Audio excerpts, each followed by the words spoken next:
Sejarah seringkali dianggap membosankan, hanya deretan angka dan nama yang mati. Tapi di sini kita percaya, di setiap puing reruntuhan yang menyimpan nyawa, dari kejayaan Nusantara hingga perang besar yang mengguncang dunia, kita akan rangkai kembali serpihan masa lalu menjadi kisah utuh yang menggetarkan hati. Selamat datang di Relung Sejarah.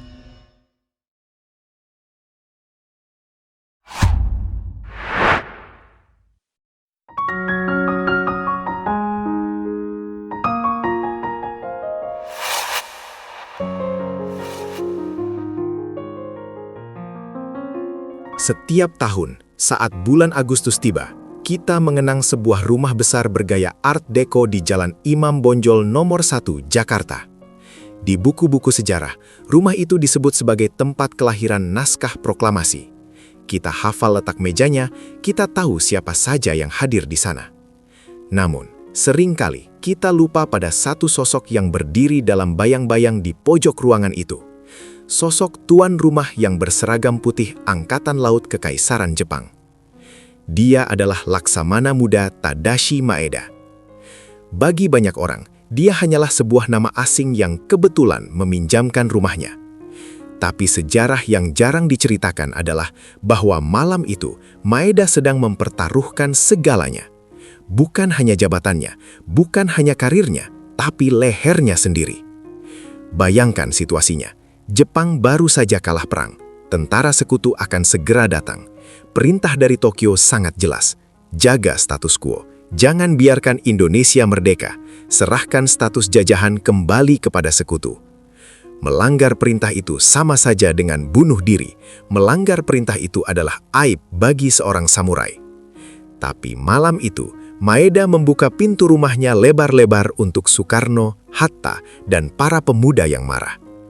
Pertanyaannya adalah, mengapa? Mengapa seorang perwira tinggi musuh rela pasang badan untuk bangsa asing? Dan yang lebih menyedihkan, apa yang terjadi padanya setelah Indonesia merdeka? Kisah ini bukan tentang politik, ini tentang hati nurani seorang manusia di tengah kegilaan perang. Untuk memahami keputusan gila Maeda, kita harus mengenal siapa dia sebenarnya. Tadashi Maeda bukanlah tipikal tentara Jepang yang digambarkan dalam film-film perjuangan, yang kejam, bengis, dan suka menampar. Dia berasal dari Kaigun, Angkatan Laut, yang secara tradisi lebih terbuka dan intelektual dibandingkan Rikugun, Angkatan Darat, yang kaku dan militeristik. Maeda adalah seorang diplomat militer. Dia pernah bertugas di Belanda dan Jerman sebelum perang pecah. Wawasannya luas, ia melihat dunia bukan hanya dengan kacamata bedil, tapi dengan kacamata kemanusiaan. Saat ditugaskan ke Indonesia pada tahun 1942, Maeda tidak menempatkan dirinya sebagai tuan besar. Ia membangun hubungan persahabatan yang tulus dengan para tokoh pergerakan, terutama Ahmad Subarjo dan Muhammad Hatta. Di matanya, orang Indonesia bukanlah bawahan, melainkan setara. Bukti nyata dari simpatinya adalah pendirian Asrama Indonesia Merdeka di tahun 1944. Di saat Angkatan Darat Jepang sibuk melarang diskusi politik, Maeda justru memfasilitasi para pemuda, seperti Wikana dan kawan-kawan, untuk belajar tentang politik, ekonomi, dan pemerintahan. Ia mendanai asrama itu dari kantong Angkatan Laut. Secara diam-diam, Maeda sedang menanam benih. Ia tahu Jepang tidak akan berkuasa selamanya, dan jika saatnya tiba, ia ingin melihat teman-temannya di Indonesia siap untuk berdiri sendiri. Namun niat baik ini seringkali dicurigai. Pihak Angkatan Darat Jepang membencinya dan menganggapnya terlalu lunak. Di sisi lain, sebagian pemuda Indonesia juga curiga, mengira Maeda punya agenda tersembunyi. Maeda berdiri di tengah-tengah, sendirian, diasingkan oleh bangsanya sendiri dan dicurigai oleh bangsa yang ingin ia bantu.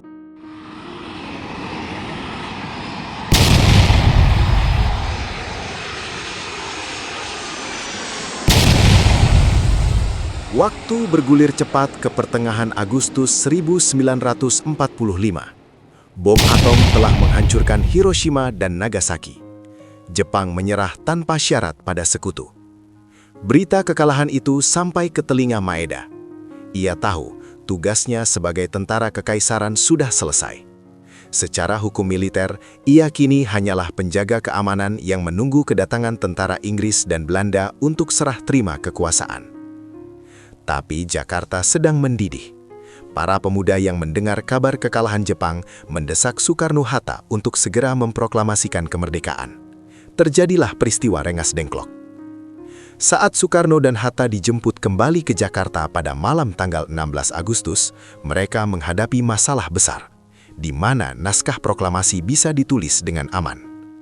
Hotel Des Indes menolak karena jam malam sudah berlaku. Markas Angkatan Darat Jepang tertutup rapat dan penuh permusuhan. Jakarta malam itu penuh dengan patroli Kenpetai, polisi militer yang siap tembak di tempat. Nyawa Soekarno dan Hatta ada di ujung tanduk. Di saat genting itulah, Ahmad Subarjo teringat pada sahabat lamanya, Laksamana Maeda. Mereka menelepon rumah di Jalan Imam Bonjol itu. Dan jawaban Maeda malam itu adalah kunci sejarah kita. Ia tidak berkata, "Maaf, saya sibuk." Ia tidak berkata, "Itu melanggar aturan." Ia berkata, "Datanglah, rumah saya aman." Kalimat sederhana itu mengandung resiko kematian. Jika Jenderal Moichiro Yamamoto, kepala pemerintahan militer Angkatan Darat tahu Maeda memfasilitasi pemberontakan, Maeda bisa diadili sebagai pengkhianat negara malam itu juga. Maka berkumpullah para pendiri bangsa di rumah Maeda. Dari ruang tamu hingga dapur, rumah itu dipenuhi asap rokok dan perdebatan sengit antara golongan tua dan golongan muda. Di manakah Maeda saat itu? Ini adalah detail yang menyentuh hati. Maeda sadar posisinya.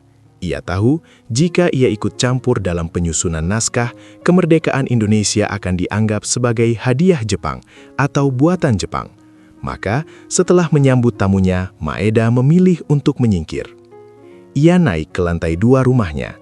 Ia membiarkan ruang bawahnya dipakai sepenuhnya oleh orang Indonesia. Ia menarik diri ke dalam sepi, membiarkan sejarah terjadi di bawah kakinya tanpa intervensi sedikitpun.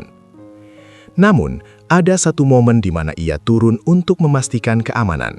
Ketika Soekarno bertanya apakah mereka benar-benar aman dari serbuan Angkatan Darat Jepang, Maeda menatap mata Bung Karno dan berkata dengan tegas, "Saya menjamin keamanan tuan-tuan dengan nyawa saya.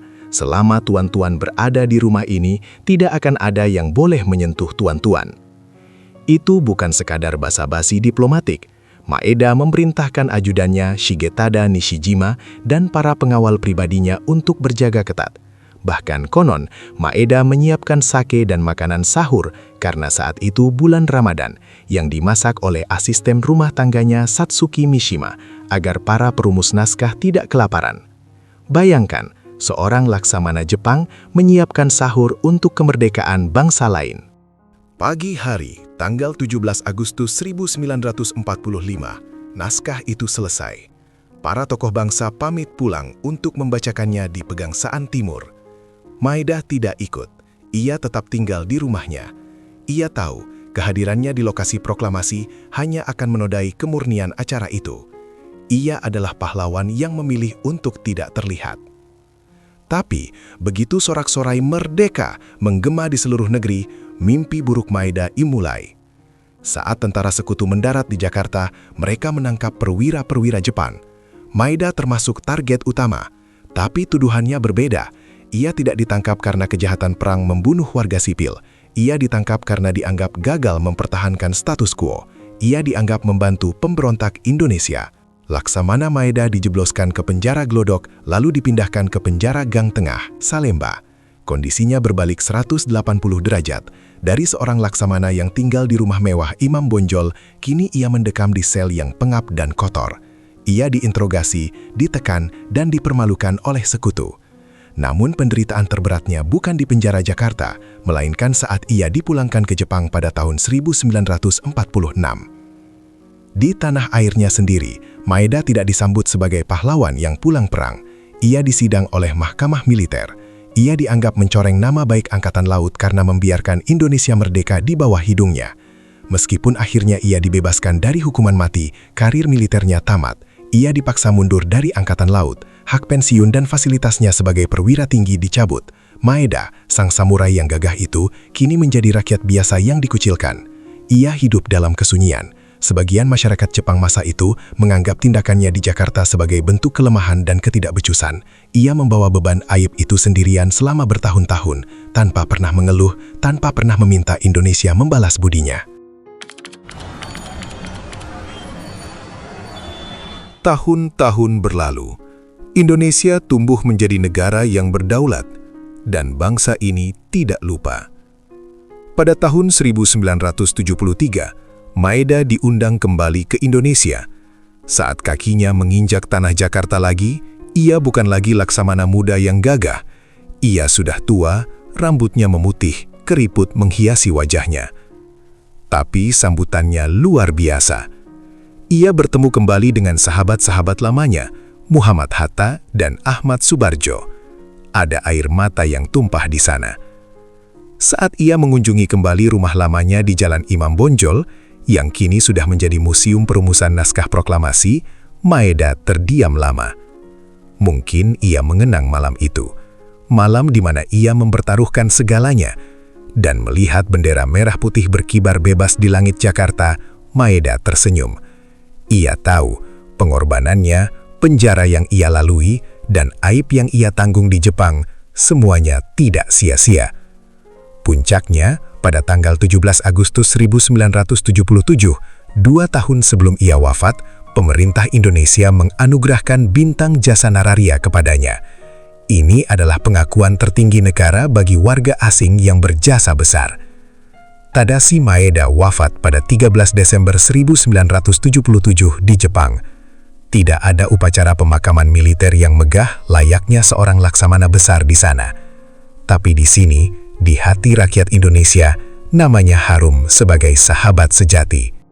Sobat Palung Sejarah, kisah Laksamana Maeda mengajarkan kita satu hal yang sangat dalam, bahwa kemanusiaan tidak mengenal seragam, tidak mengenal batas negara, dan tidak mengenal status kawan atau lawan. Maeda bisa saja memilih aman. Ia bisa saja mengusir Soekarno malam itu, tidur nyenyak, dan pulang ke Jepang dengan karir yang mulus. Tapi ia memilih jalan yang sulit. Ia memilih mendengarkan hati nuraninya. Rumah di Jalan Imam Bonjol nomor 1 bukan hanya saksi bisu tinta dan kertas. Ia adalah saksi bisu dari keberanian seorang musuh yang menjadi saudara. Terima kasih Laksamana Maeda, karena Anda telah membuka pintu, kami bangsa Indonesia bisa melangkah keluar menuju gerbang kemerdekaan. Jika kisah pengorbanan sunyi ini menyentuh hati kalian, jangan lupa tekan tombol like. Bagikan video ini agar nama Maeda tidak hanya sekadar hafalan soal ujian, tapi hidup sebagai inspirasi. Subscribe channel Palung Sejarah untuk terus menggali puing-puing masa lalu yang menyimpan nyawa. Tulis di kolom komentar, menurut kalian, apa yang akan terjadi jika malam itu Maeda menolak membuka pintu? Sampai jumpa di lembaga